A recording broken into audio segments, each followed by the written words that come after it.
હૃદયનું બંધ થઈ જવું એ કાર્ડિયક અરેસ્ટ છે. હૃદયને લોહી ના મળવાથી હૃદયના ભાગને નુકસાન પામવું એ હાર્ટ એટેક છે. આ બાયપાસ અને એન્જિયોપ્લાસ્ટી તો એ બંને બહુ જ સિમિલર છે કે બહુ જ અલગ? એટલે દુખાવો છે એ હાર્ટ એટેકનો હોય એવું દરફેરી જરૂરી નથી.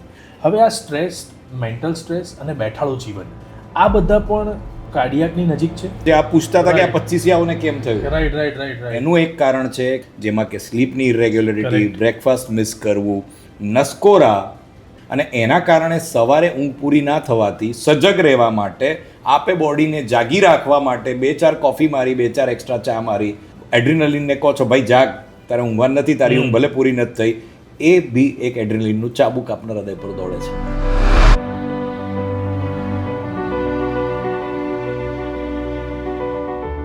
દિલને પણ હેલ્ધી રાખવું પડે, આપણે સૌએ આપણું જીવન સુધારવું પડે. ક્યાં, કેવી રીતે, શું કામ? આજે આપણે ખૂબ મજાની વાતો એટલા માટે કરવાની છે કે આપણા ફ્યુચર હાર્ટની વાતો કરવાની છે, આપણા ફ્યુચર હેલ્થની વાતો કરવાની છે, જેના વિશે આપણે થોડું ઘણું જાણીએ છીએ. જાજુ અને વધારે જાણવા માટે આપણે વાત કરીશું the gold medallist cardiologist doctor Kamal સાથે. 25 થી 30 વર્ષનું એજ ગ્રુપ હોય છે, એમાં હાર્ટ બ્રેક્સ થતા હોય છે જનરલ કેસીસમાં, પણ હાર્ટ એટેક આવવા એ બહુ શોકિંગ હોય છે. તો આ એજ ગ્રુપમાં કેમ થતા હશે? બહુ ખૂબ સરસ સવાલ છે મલ્હારભાઈ. ધબકતા હૃદયો ક્યારે બંધ પડી જાય, કઈ રીતે બંધ પડી જાય, કઈ પરિસ્થિતિમાં પડી જાય, એ કહેવું અઘરું પહેલાં કહેવાતું હતું, પણ આજકાલ વિજ્ઞાને શોધી કાઢેલું છે કે કેમ બને છે. અમારા પોતાના ઘણા બધા એવા રિસર્ચ છે જેમાં અમે શોધ્યું કે જવાન વ્યક્તિઓ જેમ કે 30 વર્ષથી નીચેના દર્દીઓને હાર્ટ એટેક કેમ આવે છે. એમાં અગત્યના પરિબળો જે જૂના છે એ તો હતા જ, જેમ કે તંબાકુનું વ્યસન, અતિશય આલ્કોહોલનું કન્ઝમ્પશન. અચ્છા, એમાં એક વાત એવી બી છે, પહેલાં કહેવાતું હતું કે દારૂથી હાર્ટ સુધરે, પણ ભારતીયોમાં એવું નથી. ભારતીયોમાં એવું છે, ઇન્ટર હાર્ટ સ્ટડીમાં કે ઇન્ડિયન્સને દારૂ નથી સધવાની, એટલે આપણા ડ્રાય સ્ટેટવાળા હતા એ સુખી જ હતા અને સુખી છીએ. પણ એ ઉપરાંતના બીજા પરિબળો જે અમે શોધ્યા એમાં ઘણા એ ટિપિકલ પરિબળો છે. એવામાં એવું કહેવામાં આવે છે કે હાર્ટ એટેક માટેના જવાબદાર કુલ લગભગ 20,000 જેવા પરિબળો હોઈ શકે, પણ માત્ર 9 પરિબળો તમારા 90% હાર્ટ એટેક એક્સપ્લેન કરે છે. એ 9 પરિબળો કયા છે? ડાયાબિટીસ, બ્લડ પ્રેશર, કોલેસ્ટ્રોલ, તંબાકુનું સેવન, બેદસ્વીપણું, ઇનએક્ટિવિટી, ચરબી વધારે હોય એટલે સ્થૂળતા, એ ઉપરાંત વારસાગત, ખોરાકમાં વેજીટેરિયન ખોરાક, સલાડ ને ફ્રૂટ ના ખાવું, અને કમસે કમ 45 મિનિટ રોજ, majority of the days accumulating to 150 to 180 minutes of exercise ના કરવું. આ 9 પરિબળો 90% હાર્ટ એટેક એક્સપ્લેન કરે છે. પણ બાકી 10% હાર્ટ એટેક એક્સપ્લેન કરવા માટે બીજા જે 20,000માં રહ્યા એ બધા છે. હવે એમાં અગત્યના પરિબળો આપણા ખાસ કરીને આપણા સ્ટેટમાં આવેલા અમે સંશોધન કર્યું ને, one of the largest series, એમાં તમારો સવારનો બ્રેકફાસ્ટ સ્કીપ કરવું. આપણા બધાની ટેવ શું થઈ ગઈ, 25 વર્ષ જે આપણે વાત કરી કે દોડવું છે, મળવું છે, પેલી રાહ જુએ છે કે જે ઘણો એમાં જે દોડતા તમે સવારનો નાસ્તો એની જોડે કરીશમાં રહી ગયું, એ જે તમે બ્રેકફાસ્ટ સ્કીપ કરો છો એ તમારી બોડીમાં એડ્રેલિનનું સ્રાવ કરે છે, કારણ કે એને ગ્લુકોઝ એનર્જી તો જોઈએ છે. તમે ઉઠી ગયા, એક્ટિવિટી ચાલુ થઈ, તો એ જાળવવા માટે જે એડ્રેલિન આવે છે એ શુગર તો બોડીને આપે છે, ફેટ તો આપે છે, પણ એની સામે તમારા હૃદયને થકાડે છે, દોડાવે છે, ચાબુક મારે છે, હૃદયને ચાબુક મારીને દોડાવડાવે છે, અને જ્યારે ઘોડો થાકેલો હોય અને બહુ ચાબુક મારો તો ઘોડો બેસી જાય છે. એ હાર્ટ એટેક એક આવવાનું પરિબળ છે. બીજા ઘણા બધા પરિબળોમાં નાના નાના ફેક્ટર્સ બી છે. લાઇપોપ્રોટીન, સ્મોલ એ થયું, આપના નસકોરા થયા, કે આજકાલ જુવાનિયાઓને નસકોરા ચાલુ થયા. હા સર, મને 2 વર્ષ પહેલાથી સ્ટાર્ટ થયું છે, જે મારા માટે બહુ શોકિંગ હતું કે અચાનક કેવી રીતે સ્ટાર્ટ થઈ ગયું. આઈ ડિડન્ટ નો અબાઉટ ઇટ, પણ મને એવું વર્તાયું, મેં એવું ઓબ્ઝર્વ કર્યું મારી જાતને કે મારું ટ્રાવેલિંગ બહુ જ વધી ગયું. એટલે યુએસ ગયો, પછી પાછો આવીને ઓસ્ટ્રેલિયા ગયો, આવીને પાછો કેનેડા ગયો, આવીને અગેન પાછો યુએસ ગયો. તો 3-4 મહિના જે 1.5-2 વર્ષ પહેલાં હતા એ બહુ ડેન્જરસ હતા. અને આ એમાં પ્યોર વેજીટેરિયન, એટલે મને ખાવામાં કાર્બ્સનું પ્રમાણ બહુ વધી ગયું. એટલે મારા બોડીમાં પણ જે અપ્સ એન્ડ ડાઉન્સ આવ્યા, ચેન્જીસ આવ્યા, એ છેલ્લા 2 વર્ષમાં બહુ આવ્યા. સો આઈ ફીલ કદાચ એવી શક્યતા ખરી કે એ રીઝન હોઈ શકે. કરેક્ટ. આ બહુ અગત્યની વાત આપે કરી. એમાં 3-4 રિસ્ક ફેક્ટર આ ભૂલી ગયા. એક એક્સેસિવ એર ટ્રાવેલનું બી એક સંશોધન થયો છે કે જે બહુ એર ટ્રાવેલનું ડ્યુરેશન તમારું અમુક માત્રાથી વધારે હોય તો બી એક પરિબળ છે, રિસ્ક ફેક્ટર છે. પલ્મનરી એમ્બોલિઝમ મીન્સ કે પગમાં લોહી ગંઠાઈ જવું અને ગળેલા ગઠ્ઠા ત્યાંથી છૂટા પડી ફેફસામાં જઈને ફેફસાનો અટેક આપે, જેને લોકો હાર્ટ અટેક ગણતા હતા, એ બી એક કારણ તો હતો જ.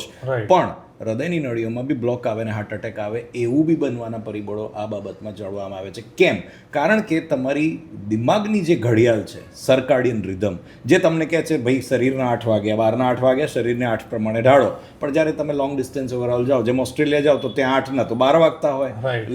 યુએસએ જાઓ તો રાતના 12 થતા હોય, સવારના. તો Correct, તમારી સર્કલ બોડીની સર્કાડિયન રિધમ સેટ થતા વાર લાગે. આપણા બોડીની અંદર પિનિયલ ગ્લેન્ડ આવેલી છે, Correct. જેને ત્રીજી આંખ આપણા જૂના વૈજ્ઞાનિકો ગણતા હતા. એનાથી આ ઘડિયાળને સેટ કરવાની સમય શક્તિ જે જોઈએ તે પહેલાં તો આ પાછા ઇન્ડિયા આવી ગયા. હા રાઈટ. તો બોડી એને એડજસ્ટ ના થઈ શકી. આપણા બોડીની અંદર સર્કાડિયન રિધમ બસેલું છે. તમે સૂઈ જાઓ, તમારે બીપી ઘટે, તમારા ધબકારા ઘટે, તમારું કોર્ટિઝોલ લેવલ સવારે તમે ઉઠો એટલે વધે, એડ્રેલિનનું સ્રાવ એ રીતે વધે. એટલે જ અમુક બીમારીઓ અમુક સમય થતી હોય છે. ધારો કે હાર્ટ અટેક સવારે 3 વાગે કેમ આવે છે, આ બી એનું એક કારણ છે. અને બોડીના ડ્રગ લેવલ્સ છે. પણ તમે આજ બધું જ ખીચડો એવું કરી નાખો સરકાર ફરીને કે બોડી સેટ ના થાય, તો એક પરિબળ હોઈ શકે. બીજું, અતિશય પ્રવાસના કારણે બોડીની અંદર આવેલા સોજા એટલે જરૂરી નથી કે ફૂલી જાય ચહેરું. સોજો એટલે નળીઓની અંદર આવેલું માઇક્રો ઇન્ફ્લેમેશન. ઓકે. હવે આ માઇક્રો ઇન્ફ્લેમેશન એટલે એક બહુ મોટો અભ્યાસ થયો, જેમાં હું બી પ્રિન્સિપલ ઇન્વેસ્ટિગેટર હતો, જેમાં એવું જોવામાં આવ્યું કે હાર્ટ અટેકના દર્દીઓને સોજો, જે કે HSARP કહેવામાં આવે, ઇન્ફ્લેમેશનના માર્કર્સ, એને આપણે ટ્રીટ કરીએ તો શું થાય છે? તો એનાથી હાર્ટ અટેક આવવાનું જોખમ ઘટે છે. આજકાલ જે ગાઉટની જૂની દવા આવતી હતી, એ દવાઓ હાર્ટ અટેકમાં વાપરવા માટેના બી સંશોધનોને ગાઈડલાઇન્સ આવવા માંડ્યા છે. એટલે જે મિસિંગ લિંક હતું, જે આપ પૂછતા હતા કે આ 25યાઓને કેમ થયું, એનું એક કારણ છે કે આપણે માત્ર પેલા 90% એડ્રેસ કરતા 9 પરિબળો શોધતા હતા. 10% જે સંતાઈ રહી ગયા, એમાં ઘણા બધા પરિબળો, જેમાં કે સ્લીપની ઇરેગ્યુલરિટી, બ્રેકફાસ્ટ મિસ કરવું, નસકોરા, જેમાં રાત્રે ઊંઘ ઊંડી ના આવવી, અને એના કારણે સવારે ઊંઘ પૂરી ના થવાથી સજગ રહેવા માટે આપે બોડીને જાગી રાખવા માટે 2-4 કોફી મારી, 2-4 એક્સ્ટ્રા ચા મારી, અને એના પછી આપ એડ્રિનલિનને કહો છો ભાઈ જાગ, તારે ઊંઘવાનું નથી, તારી ઊંઘ ભલે પૂરી નથી થઈ, એ બી એક એડ્રિનલિનનું ચાબુક આપણા હૃદય પર દોડે છે. અને એના કારણે બી જે નસકોરા આપના છે એ એક ચિહ્ન છે કે ઊંઘ ઊંડી નથી જઈ રહી. સ્લીપ સ્ટડી કરાવીને તપાસ કરવી જોઈએ. કરેક્ટ. હવે આ વાત થઈ ઘણા બધા ટ્રાવેલિંગવાળાની, કે ઘણા બધા લોકોએ એટલું ઓવર વર્કલોડના કારણે કે સ્ટ્રેસના કારણે. હવે આ સ્ટ્રેસ, મેન્ટલ સ્ટ્રેસ અને બેઠાડું જીવન, આ બધા પણ કાર્ડિયાકની નજીક છે. જી બિલકુલ. એટલે જે 10મું પરિબળ ગણાવું હતું એ છે માનસિક તાણ. તો માનસિક તાણ જેમાં નથી, એ વ્યક્તિઓનું આયુષ્ય હંમેશા જેને છે એના કરતાં વધારે રહે છે. એટલે ઘણા લોકો આપણે જોઈએ છે કે નાની વાતમાં બહુ ટેન્શન લઈને, ઘણા એવા હોય કે દુનિયા ઉપરથી નીચે પડી ગઈ, હલતા જ નથી, મારે તો નસકોરાની ઊંઘ. એટલે એ તફાવત કે આ તો બહુ બિંદાસ છે. એ બિંદાસ તમે જોશો તો જીવે બી સારા જ છે, ક્વોલિટી લાઈફ તો સારી જ છે. એટલે માનસિક તાણ એક બહુ અગત્યનો રિસ્ક ફેક્ટર છે. ઇવન એક અભ્યાસ થયો, સેડ હાર્ટ સ્ટડી નામનો, જેમાં એ જોવામાં આવ્યું કે એકચ્યુઅલી જે દર્દીઓ ડિપ્રેશનની દવા લેતા હતા, એમનું આયુષ્ય હાર્ટ અટેકને આવવાથી ઘટી જવાનું બી સાબિત થયું. એટલે હાર્ટ અટેકના દર્દીઓને એન્ટીડિપ્રેસન્ટ દવા લેતા હતા, અને દવા હતી ડિપ્રેશનની, પણ હાર્ટ અટેક બી જોખમ ઓછું કરતું હતું. એટલે એનાથી એ સાબિત થાય છે કે ડિપ્રેશન પોતે કે સ્ટ્રેસ પોતે એક ફેક્ટર હોઈ શકે. અને પણ જે આપણે બીજી વાત કરી કે બેઠાડું જીવન, હવે 9 થી 5 બેસે તો વ્યક્તિ શું કરે? હવે એ વ્યક્તિ એમ કે સાહેબ મારી જોબ જ એવી છે કે મારે લેપટોપ પર બેસી રહેવું પડે, હું ઊભો થઉં તો લેપટોપ ક્યાં જશે? તો ઘણા કોર્પોરેટ્સ આજકાલ એ અડોપ્ટ કરવા માંડ્યા છે સ્ટેન્ડિંગ વર્કિંગ કલ્ચર, જેમાં તમારું લેપટોપ સ્ટેશન એલિવેટેડ છે. તમે બેઠા નથી, એક તમે આ વસ્તુ કરી શકો. અને this is also called as work ergonomics. How you improve તમારા વર્કિંગ એન્વાયરમેન્ટને કઈ રીતે સુધારો છો. આપના ઓફિસમાં લિફ્ટ છે, પણ આપ 2 માળ ને 1 માળ માટે આપણે સ્ટુડિયો આવ્યા બીજે માળ, લિફ્ટથી બી આવી શકીએ, દાદરા બી ચડી શકીએ, પણ આપણી ચોઈસ લિફ્ટ જ હોય છે. કેમ એવું? દાદરા કેમ નથી હોતા?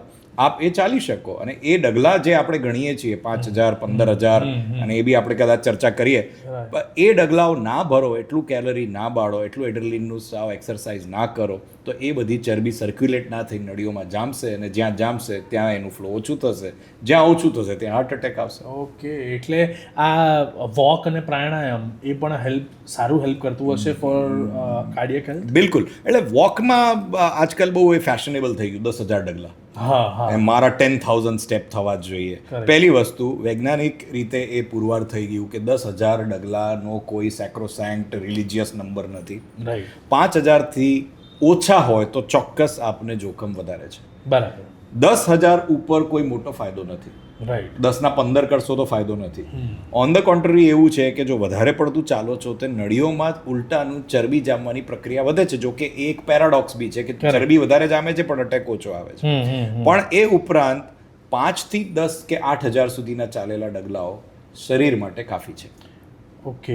અને આ વારસાગત હોઈ શકે કે બિલકુલ. મારા ફાધરને હતું, એમને મારા દાદાને હતું, તો મને પણ આવી શકે? એ આખું એક જી, આ બહુ ખૂબ અગત્યનો સવાલ એટલે છે મલ્હારભાઈ કે ઘણા એમ કે મારા પપ્પાને તો સાહેબ બીપી 50 આવ્યું હતું, કે મારા પપ્પાને અટેક તો 60 આવ્યું હતું, મને 30 કેમ આવ્યું? એ આવ્યું એ જ એકચ્યુઅલી સાઇન છે. એ ઉપરાંત એમને એમ પૂછ્યું કે મમ્મીને ક્યારે આવ્યું હતું, કે મમ્મીને બી 50 આવ્યું હતું. એટલે બંનેને 50 આવ્યું, એટલે તમને 50 નહીં આવે, તમને વહેલું આવશે. એ 2 દાયકા પહેલું આવશે. બે બાજુથી તમે આ મેં પછી એમને એ રીતે સમજાવવું પડે કે તમારી મિલ્કત તમે એકલા પપ્પાને નથી લેતા, મમ્મીની બી લો છો.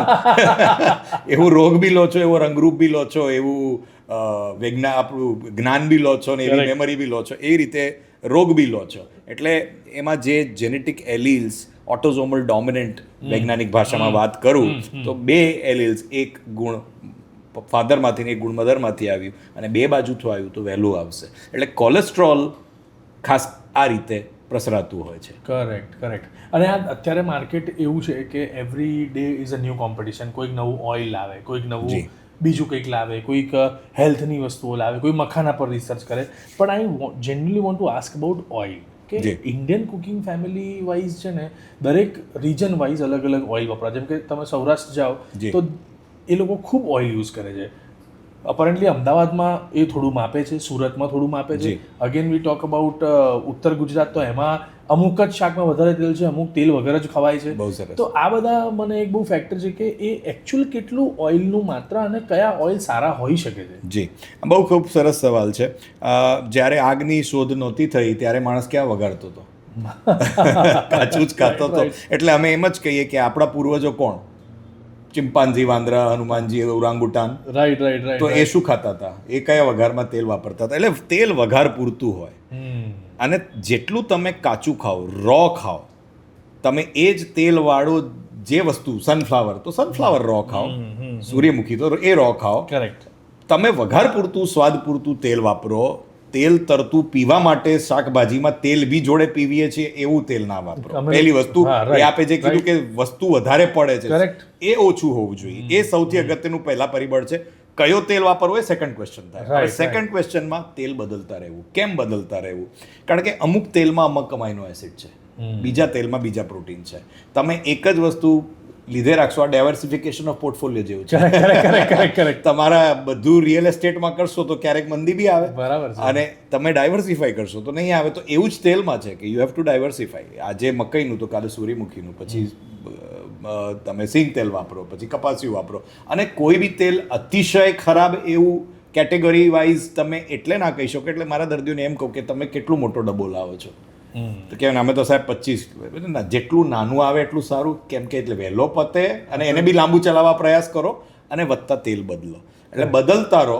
કોઈ તેલ લાંબા ગાળે ખરાબ નથી, પણ સૂર્યમુખી, મકઈ, કપાસિયું, ટુ સમ એક્સટેન્ટ આ બધા સારા. તેલમાં કોકોનટ ઓઇલ કે પામ ઓઇલ બહુ સારા નથી, પણ એવું બી નથી કે તમે પામ ઓઇલ ખાઈ લીધું તો ઝેર છે ને કાલે હાર્ટ એટેક આવી જશે. કારણ કે આ બધું mutual funds are subject to market risk type of gradual ઇન્વેસ્ટમેન્ટના એસઆઈપી જેવું છે. થોડું કોલેસ્ટ્રોલ તમે નાખે રાખો, જે દિવસે પાકે એ દિવસે મૂડી ફાટે છે. એટલે એ, અને ક્યારે ફાટે છે, શું ટ્રિગર છે, એ બી એને મેટર કરે છે. જેમ કે સોજો, જેમ કે ઇવેન્ટ, જેમ કે સ્ટ્રેસ, જેમ કે એક્ઝર્શન. જેમ આપણે કહીએ છીએ મેરેથોન દોડતા હાર્ટ એટેક આવ્યો, બેડમિન્ટન રમતા જતા આપણે જોયા છોકરાઓ પડી ગયા, ક્રિકેટ રમતો જતો રહ્યો. એ ભેગું કર્યું અને પછી એમાં દિવાસળી વાગી. તો આ ડાયટના પોઈન્ટ ઓફ વ્યૂથી જો હું વાત કરું તો એવી કોઈક 5 થી 7 એવી હેબિટ પાળી શકાય કે જે હાર્ટ હેલ્થને સાચવી શકે. બહુ જ સરસ વાત કરી આપે. પહેલું કેટલું, જે આપણે તેલમાં બી વાત કરતા હતા, કરેક્ટ. કેટલું એટલે પહેલાં તો આપણા શરીર મુજબ જો હવે આજકાલ બધા ચેટ જીપીટી ગૂગલ બધું જ છે, એઆઈ મોડ પર સર્ચ કરી પોતાની પ્રોફાઇલ નાખી અને જાણી લો કેટલી કેલરીની એકચ્યુઅલી વાસ્તવિકતામાં આપને જરૂર છે. સમજવા જેવી વસ્તુ એ છે કે બીએમઆઈ એટલે બોડી માસ ઇન્ડેક્સ 23.5 ભારતીયો માટે કટ ઓફ છે. એનો મતલબ કે લગભગ 5.5 ફૂટનો કોઈ વ્યક્તિ હોય તો એનું વજન 65 કિલોથી વધારે ના હોવું જોઈએ. કરેક્ટ. આપણે ગુજરાતી એવરેજ વેટ એનાથી વધારે જ હોય છે. Correct. વત્તા અમે એ બી જોયું કે આનુવાંશિકતા જે આપ કહો છો, આપણે દુકાળની પ્રજા છીએ. આપણા પૂર્વજો એ દુકાળમાં જ રહેલા છે. અંગ્રેજો આવ્યા તે પહેલાં બી દુકાળ થતા હતા અને પછી બી થયા. Correct. એટલે આપણું શરીર એક રોટલીમાં 2 રોટલી જેટલું એનર્જી મેટાબોલાઇઝ કરી શકે એ રીતે અડોપ્ટ થયેલું છે. બરાબર. અને એને થ્રિફ્ટી જીન હાઇપોથેસિસ કહેવામાં આવે છે. એના કારણે જ્યારે હવે આપણને બધું સગવડ મળવા માંડી અને 2 રોટલી ખાઈએ તો શરીર એના 4 ગણા છે. ઓ એટલે તમારી કેલરીઝનું તમારે lower end of the range લેવું. આ પહેલી વાત થઈ. બીજી વાત, હંમેશા કમસે કમ 1 ફ્રૂટ અને 1 પ્લેટ સલાડ ચોક્કસ લેવું. Correct. 3 ડ્રાય ફ્રૂટ્સ કાચા, પછી ડ્રાય ફ્રૂટની ચીકીને એમાં પાછું નાખેલી ખાંડ ને એ રીતે નહીં, નહીં. કાચા ડ્રાય ફ્રૂટ ખાઓ. બને એટલું કાચું ખાવાનો પ્રયાસ રાખો. નોનવેજ આપણા દેશમાં તો એમે બહુ ઓછું છે, પણ એમાં કારણ કે એ ડિસ્ટિંક્શન કે ગુડ ફેટ બેડ ફેટ હોય એમે અઘરું છે, એટલે બને તો અવોઇડ કરવું. કરેક્ટ. અને એગ બી લેતા હો તો એગ યોક ને એગ વ્હાઇટની એક બહુ મોટી કોન્ટ્રોવર્સી છે કે આ ખાવું ના ખાવું. એમાં egg white protein non controversial તમે લઈ શકો, બને તો યલો અવોઇડ કરવું. બને તો શુદ્ધ ખોરાક રાખવો અને ખોરાકને 3 થી 5માં સ્પ્લિટ કરવું અને ક્યારે બી ધરાઈને ના ખાવું. તમારો એમ કે હું તો દિવસમાં સાહેબ એક જ વાર ખાઉં છું, પણ એવું હોય કે બધા આખા દાડાનું વાડી મૂડે, એવું ના થવું જોઈએ. 5 વાર કે 3 વાર કે 4 વાર અને હંમેશા 1 રોટલી જેટલા ભૂખ્યા રહો. યસ, એટલે જાપાનીઝ એક ટર્મ છે કે તમે 80% જ ફૂડ Exactly. ખાઓ અને દિવસમાં 3 થી 5 વખત ખાવાની ટેવ પાડો. અને મેજરલી એવું કે હાઇડ્રેશનની જોડે પણ આ વસ્તુ બહુ કે તમે ઇન્ટેક એનો પ્રોપર રહે ને આતે. જી. અને આ એક બીજો એક મિથ મને જાણવો છે અબાઉટ મિલેટ્સ, જે ફેક્ટ હોઈ શકે છે, પણ મિલેટ્સ હેલ્પ કરે છે કે ભાઈ ઘઉં આ નહીં હેલ્પ થાય, આનાથી આમ આવી જાય, ગ્લુટન ને બધા જે શબ્દો એકદમ વેરી ન્યૂ એજ છે ફોર અસ. કારણ કે અમારા ઘરમાં તો એવું જ થયું છે કે વર્ષોથી મારા મામા કાકા ફોઈ ફુવા બધાએ રોટલી જ ખાધી છે ને શિયાળામાં રોટલા જ ખાધા છે. જી. સો એના સિવાય નવું વર્લ્ડ આખું આવ્યું છે કે ગ્લુટન ફ્રી, હવે તો કેક્સ પણ ગ્લુટન ફ્રી આવવા લાગી છે. So it's what is this all about? ના, એ વાત બહુ સાચી છે આપની. આમાં ઘણીવાર એક બહુ મોટો અનુસંધાન બીજો બી થયો, જેમાં એવું જોવામાં આવ્યું કે જે તમારા પૂર્વજ ખાતા હતા, જો તમારું ડાયટ પેટર્ન ખાસ કરીને વેજીટેરિયનિઝમ વર્સિસ નોન વેજીટેરિયનમાં સ્વિચ થાય તો તમારું હાર્ટ એટેકનું જોખમ વધે છે. જો તમારા આગળના એન્સેસ્ટર, તમારા બાપ દાદાઓ પ્યોર વેજીટેરિયનિઝમ હતા અને તમે નોનવેજ ચાલુ કરનારી પહેલી પેઢી છો, તો તમારું હાર્ટ એટેક આવવાનું જોખમ વધશે. આ એક બહુ મોટો અનુસંધાન થયો. અને એના અનુલક્ષીને જ કે જો તમારા જે આપે કીધું મારા બાપ દાદા પહેલાં મમ્મી પપ્પા બધા તો ઘઉં જની રોટલી જ ખાતા હતા, તો બિલકુલ એવું જરૂરી નથી કે મિલેટ્સ પર જ સ્વિચ થઈ જાઓ. પહેલું ગ્લુટીન ફ્રીની જે વાત છે એ ખાસ કરીને ગ્લુટીન સેન્સિટિવિટી માટેની વાત છે, એલર્જી માટેની વાત છે, આંતરડાના ડાયરિયાની વાત છે, સિલિએક ડિઝીઝની વાત છે અને કેલરી સરપ્લસની વાત છે. જો આપ ભાત અને ચોખા અને ઘઉં આ 2 વસ્તુ ના ઈચ્છીને બીજું કોઈ મિલેટ્સ પર સ્વિચ થતા હો તો એમાં કોઈ વાંધો નથી. અને આ તેલ જેવી જ વાત થઈ કે બદલતા રહેવું. આપ ઘઉં પર જ ચોંટી રહો છો, એ ગ્લુટીનની સેન્સિટિવિટી વધારી શકે, પણ ગ્લુટીનની એલર્જી ના હોય તો શું હાર્ટ એટેક આવે છે એવો કોઈ એસ્ટેબ્લિશ્ડ એવિડન્સ નથી. ઓકે. એટલે ઘઉં એટલે ખરાબ જ કે ચોખા એટલે ખરાબ જ એવું નથી, પણ તમે એમાં બી વેરાયટી લાવો, મિલેટ્સ લો, તો તમારા અમાઇનો એસિડ્સ, લાઇસિન, જે બીજા commonly required body building blocks છે એની પૂર્તિ થઈ શકે. કરેક્ટ. અને ઊંઘ એક બહુ ઇમ્પોર્ટન્ટ વિષય છે કે જેનો કોઈ ઉકેલ નથી આવ્યો. ઘણા લોકો 5 કલાક ઊંઘે છે, ઘણા લોકો 8 કલાક ઊંઘે છે, ઘણા લોકો 1.5-2 કલાકમાં ફ્રેશ હોય છે. So what is the actual ઊંઘ જે આપણે હાર્ટ હેલ્થને સુધારી શકીએ? ને આ બહુ સારી વાત આપે કરી કે એક બે એવા જ સમયગાળા વાળા બી અનુસંધાન છે. એક વર્કિંગ આવર્સ. મારે કેવું ના જોઈએ, પણ અમુક ઇન્ડસ્ટ્રી લીડર્સે એવું કીધું કે 75 કલાક વીક Yes, કે yes, yes. હું પોતે બી એટલું જ કામ કરું છું, એ બાબતમાં કોશન આપીને જ કહું છું. પણ એવું UK બેઝ સ્ટડી છે, આપ સર્ચ કરશો તો મળી જશે કે બિયોન્ડ 40 અવર્સ અ વીક જેટલા આવર વધે છે, રિસ્ક ફેક્ટર વધે છે. પણ એક બીજો અનુસંધાન એ બી છે કે તમે જે ગમતું કરો છો તો ના કરો તો આયુષ ઘટે છે. આ ક્યાંથી વાત થઈ? જાપાન આપે વાત કરી. કરેક્ટ. જાપાનના આઈ એમ શ્યોર આપે મને જોયું culture હશે. ખૂબ ગમે છે જાપાનનું. દેર આર સમ આઇલેન્ડ્સ, એક્યુરેવા આઇલેન્ડ, વેર જ્યાં 100 વર્ષથી વધારે જીવનારા 100થી વધારે લોકો રહે છે. Correct. These zones are called as blue zones. જ્યાં 100થી વધારે ઉંમર જીવનારા 100થી વધારે લોકો હોય એવા આખી દુનિયાના 5-7 એરિયાઝ છે. અને એ લોકોએ એમાં તપાસ કરી કે એવું એ લોકો શું કરે છે કે 100 વર્ષ ટચ કરે છે અને હેલ્ધી રહે છે. એમાં એક સૌથી અગત્યની વાત થાય કે તમે તમારી આખી જિંદગી એક સોશિયલ તમારું જે પેશન છે એને પરસ્યુ કરો છો કે નહીં. આ 60એ રિટાયર થઈ જઈશ ને છોડી દઈશ અને પછી આડો પડીશ, પાઠથી ખાટ ને ખાટથી પાઠ કરીશ તો નહીં ચાલે, તો 100 નહીં થાય. પણ એ લોકો જેને ચેસ ગમે છે એ ચેસ રમે રાખે, રોજ સવારે બેસીને 2 કલાક ચેસ રમવાનું, કે જેને સિંગિંગ હોય છે એ સિંગિંગ કરે છે. આ બધા પરિબળો એક ઇમ્પોર્ટન્ટ ડિટર્મિનન્ટ હતા. અને બીજું ઇમ્પોર્ટન્ટ ડિટર્મિનન્ટ હતું સ્લીપ, જે આપનો ઓરિજિનલ સવાલ હતો કે 6 થી 8 કલાક વચ્ચેની ઊંઘ એ બધા લેતા હતા. જો તમે સુપરમેન છો 1.5 કલાકમાં કરી શકો છો, પણ એ હૃદય માટે, શરીર માટે લાંબા ગાળે સારું નથી. અને તમે 12 કલાક ડેલી ઊંઘો છો એ બી સારું નથી. એટલે 6 કલાક બને તો સારું, પણ ઊંઘ ના આવે તો ખાટલે પડ્યા રહેવું એ બી સારું નહીં, કારણ કે એમાં જે ફ્રસ્ટ્રેશન આવે છે. પણ એ આપે બહુ અગત્યની વાત કરી હતી એક આગળ સવાલમાં કે ઊંઘ નથી આવતી, નસકોરા કેમ વધ્યા છે. એમાં કેટલા લોકોને એમ પૂછવામાં આવે કે સૂતી વખતે મોબાઈલ ક્યાં હોય છે, તો એનો જવાબ મળી જશે.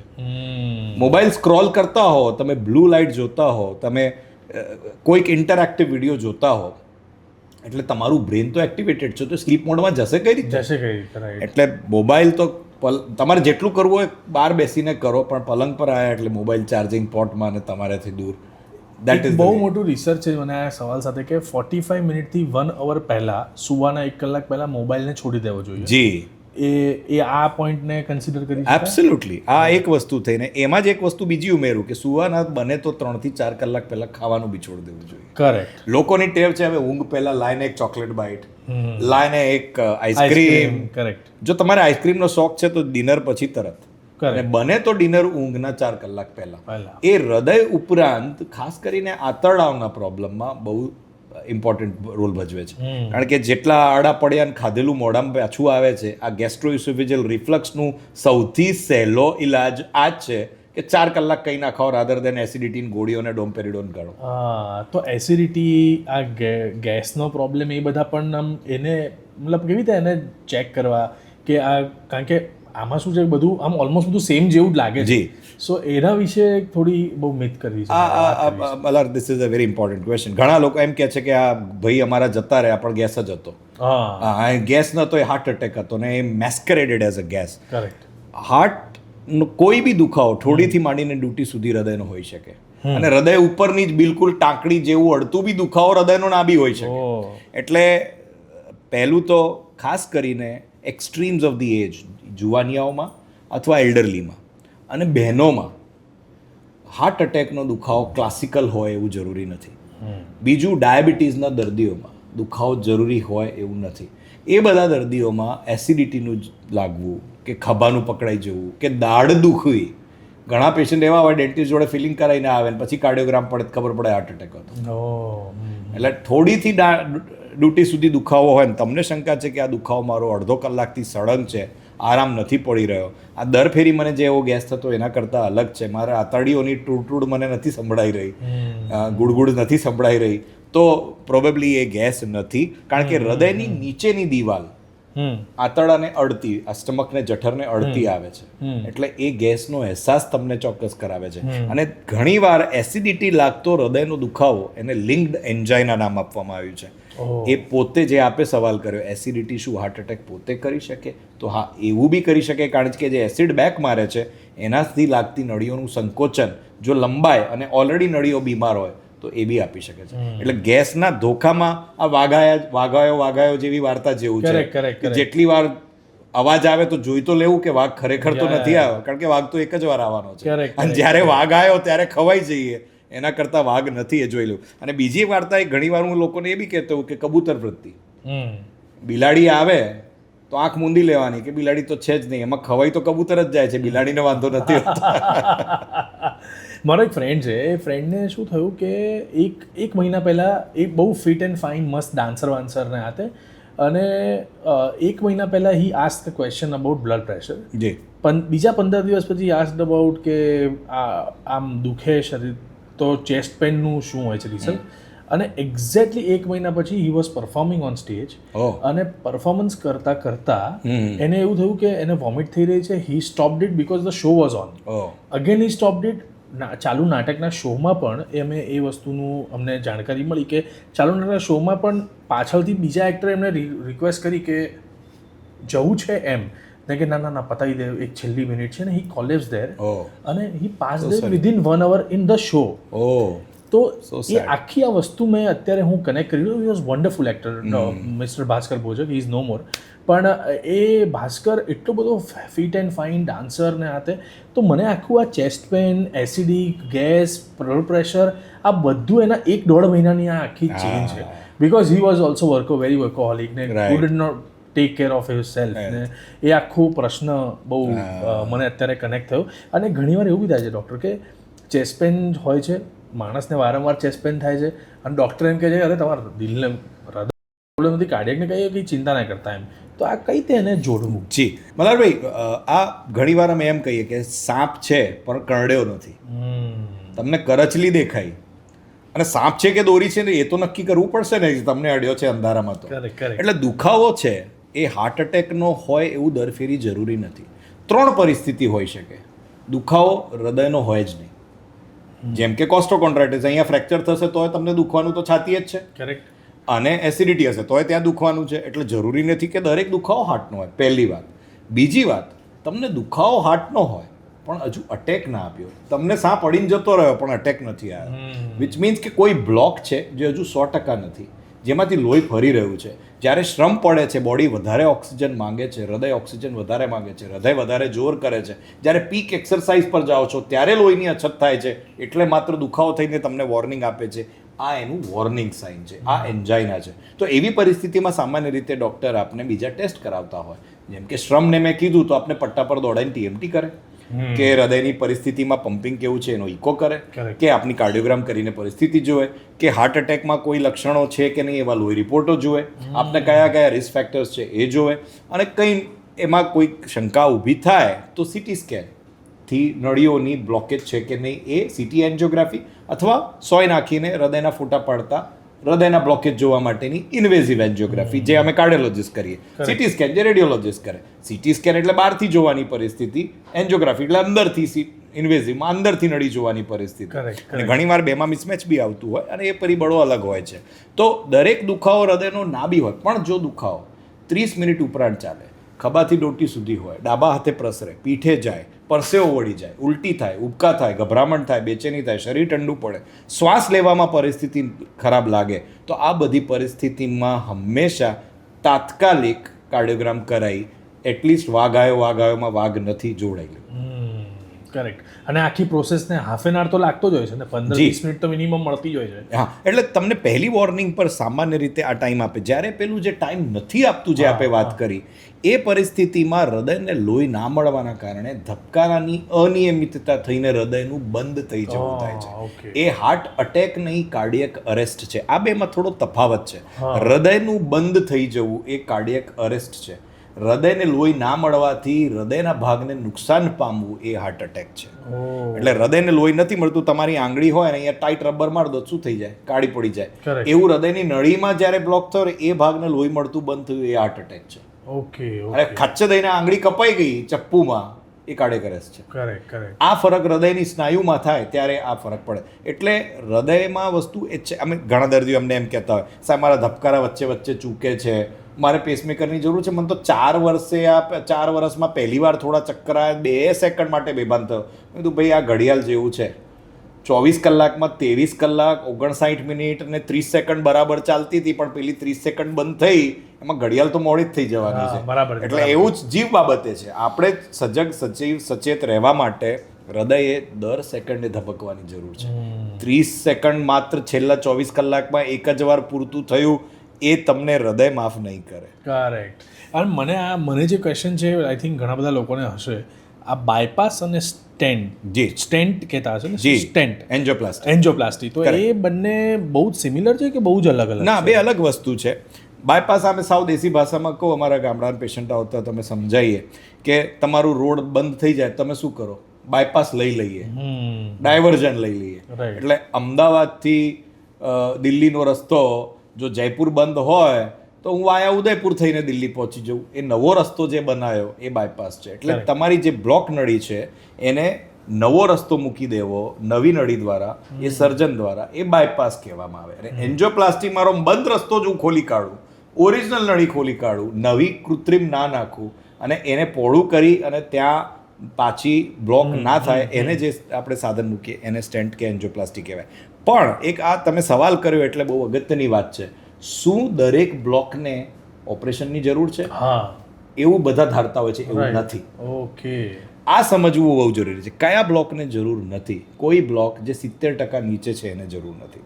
કોઈ બ્લોક જે અટેક આવી ગયા પછી જ્યાં સપ્લાય કરે છે ત્યાં જીવમાં સ્નાયુને જીવ નથી, એ ભાગને ખોલવાનું. તો આમાં જ્યારે અટેક આવે તો એ ભાગ નુકસાન પામેલ હોય, એમાં જીવ ના હોય તો એ ભાગને લોહી આપવાથી ઓપરેશનનું જોખમ લો છો પણ હૃદયનું પમ્પિંગ નથી સુધરતું.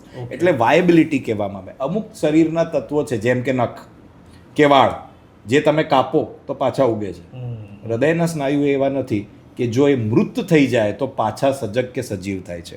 એટલે બી જરૂરી છે કે આપણા સિમ્ટમ પર આપ દોડો અને મળતા સ્નાયુને બચાવો. અને એવી જ રીતે એવું કહેવામાં આવે છે કે જે નળી 100% છે પણ વર્ષોથી બંધ છે પણ આપને કોઈ તકલીફ નથી આપતી, અને હવે એવા ટેસ્ટ થવા માંડ્યા, વાયબિલિટી સ્કેન્સ, જેમ કે cardiac MRI, nuclear scan, dobutamine stress echo, જેમાં તમે નક્કી કરી શકો કે આ ભાગ મૃત જ છે, આનું ઓપરેશન કરશો તો ફાયદો નહીં થાય, તો ઓપરેશન દરમિયાનનું જોખમ લઈ એ નળી ખોલાવવાની જરૂર નથી હોતી. ઓકે. અને કોઈ આપણી સામે સડનલી કોલેપ્સ થઈ જાય કે જેમ કે મને આ ભાસ્કરનો પાછો પોઈન્ટ યાદ આવ્યો, તો એવા કયા 3-4 પોઈન્ટનું ધ્યાન રાખી શકીએ કે જે થોડીક એટલીસ્ટ 10-15 મિનિટ ખેંચી જાય આમ માણસ? એવું જી, પહેલું તો સૌથી અગત્યનું જે તમે કરી શકો તમારા હાથમાં છે એ કે તમે નેગ્લેક્ટ કે ઇગ્નોર ના કરો. What Bhaskar could have done કે એના પહેલા સિમ્ટમ પર જ્યારે આપના કોલિગે એને કીધું કે ભાસ્કર બહાર આવી જા, he should have walked out. Correct. એ પહેલી વાત. યસ. બીજી વાત કે જો ધબકારા તમને અહેસાસ આપે છે કે અનિયમિત છે તો ઊભા રહીશ ને હું અડગ છું, હું ઊભો રહીશ, મને કંઈ નહીં થાય, નો જોખમ લેવો નહીં. આડા સૂઈ જવું, પગ વાળી દેવું, જેથી એટલીસ્ટ મગજમાં લોહી પહોંચતું રહે ને આ ભાન ના ગુમાવો. અને જ્યારે અરેસ્ટ થઈ જાય, માણસ ભાન ગુમાવી દે, તો 3 અગત્યની વસ્તુઓ જે તમે કરી શકો એને ABC કહેવામાં આવે છે. A for airway, B for breathing અને C ફોર સર્ક્યુલેશન. એરવે, એના મોઢામાં કંઈ અટકાઈ તો નથી ગયું. ખાતા કોઈને અટકાઈ જાય ને શ્વાસ જતો રહે તો હેમલિન્ચ મનુવર, જે પીઠ પર મારીને કડાઈ નાખતા હોઈએ, અથવા એટલીસ્ટ બીજું તમને ના કરતા આવડે તો જીભની પાછળ કંઈ ફસાઈ નથી રહ્યું એ જોઈ એનો શ્વાસનો રસ્તો ચોખ્ખો છે એ જોઈ લેવું. કરેક્ટ. બીજું સર્ક્યુલેશન માટે તમે શું, બ્રીધિંગ તો તમે મુંહથી મું શ્વાસ આપવાની જે જૂની પદ્ધતિ હતી નવા ગાઈડલાઇન્સમાં એની જરૂરિયાત ઊભી નથી રહી. કેમ નથી રહી? કારણ કે જ્યારે સર્ક્યુલેશન માટે તમે મસાજ આપો છો, એ મસાજ દરમિયાન જે ચેસ્ટનું કમ્પ્રેશન થાય છે એ ફેફસાને બી કમ્પ્રેસ કરે છે અને હવા એમાં બી અંદર જાય છે. આ 3 વસ્તુ કરો ને સૌથી અગત્યની વસ્તુ કોલ ફોર હેલ્પ. 108 અથવા નજીક ઓડિયન્સમાં કોઈ ડોક્ટર હશે જે આપણો ફેન હશે, અમારા જેવા જે બેઠા હશે એમાંથી કોલ ફોર હેલ્પ. એટલે એ મદદ બોલાવી. અને હવે આપણા દેશમાં બી AEDs, ઓટોમેટેડ ઇમ્પ્લાન્ટેડ ડિફિબ્રિલેટર્સ, જે ડિફિબ્રિલેટર મશીન્સ આવે છે એ ઘણી જગ્યાએ લાગવા માંડ્યા છે, જેમ કે એરપોર્ટ્સ પર આપને જોવા મળશે. વિદેશમાં તો હતા જ અને છે જ, આપણા દેશમાં બી શરૂઆત થઈ રહી છે. તો એ ડિફિબ્રિલેટર કઈ રીતે વાપરવું એનું માસ એજ્યુકેશન બી થવાનું છે. એટલીસ્ટ ડૉક્ટરો કે પેરામેડિક્સને ડિફિબ્રિલેટર વાપરતા આવડતું હોય છે.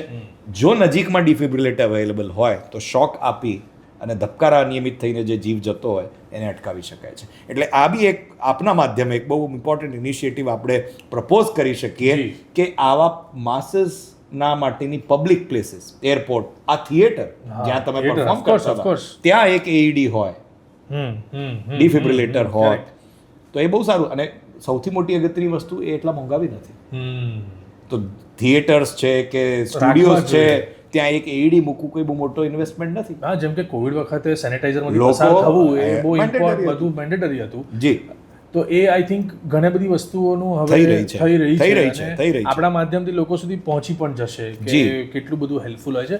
સો એટ ધ એન્ડ તમારે લોકોને એક એવો મેસેજ આપવો હોય કે કદાચ આ મેસેજ કે આપણા વિડીયોઝની પછી કોઈકને કદાચ થોડું ઘણું ટેન્શન થાય કે આપણે શું ધ્યાન રાખીએ, શું ના રાખીએ, તો એક બ્રીફ એ લોકો શું કરી શકે? જી, એક હું ઘણી વાર એવું કહેતો હોઉં છું કે ભાઈ આ તમારું શરીર એક ખેતર છે, એની જે માટી છે એ તમે વારસામાં લીધેલી છે, મા બાપની જમીન છે, એમાં એ તમારા હાથમાં નથી કે તમે એ વાટી બદલી કાઢો. તમારા મા બાપ તમે બદલી શકવાના નથી. તો તમે જેનેટિકલી તો જેમ છો એ જોખમ લઈને આવ્યા છો, પણ એમાં વાવેતર એ સારું કરીએ.